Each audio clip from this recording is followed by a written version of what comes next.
திருநெல்வேலி பேட்டையிலிருந்து உங்கள் சித்த மருத்துவர் அல்லா பிச்சை. இன்றைக்கி நான் எதை பற்றி வீடியோ போட போகிறேன்னா, அதாவது ஆவாரம் பூ, இதில் என்னென்ன நன்மைகள் இருக்குது, என்ன நோய்கள் குறையும், அதை பற்றி நான் சொல்ல போகிறேன்.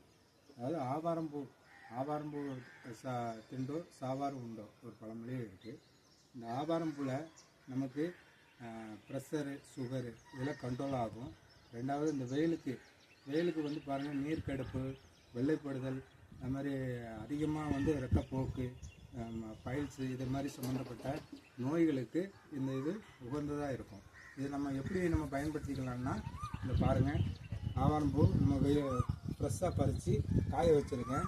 இந்த பூவில் ஒரு கைப்பிடி, ஒரு ஆளுக்குன்னா இவ்வளோ ஒரு கைப்பிடி எடுத்து அதில் நம்ம ஒரு 2 கிளாஸ் தண்ணி விட்டு அரை கிளாஸாக வற்ற வச்சு வடிகட்டி காலையில் வெறும் வயிற்றில் 5லேருந்து 6 மணிக்குள்ளே நீங்கள் குடிச்சிட்டு வந்தீங்கன்னா, ஒரு மண்டலம் நீங்கள் டெய்லி குடிச்சிட்டு வந்தீங்கன்னா ப்ரெஷர், சுகரு, மற்றபடியாக உள்ள நீர்க்கடுப்பு, அதிக சூடு, உஷ்ணங்கள் இதெல்லாம் குறையும். இதை பயன்படுத்தி பாருங்கள்.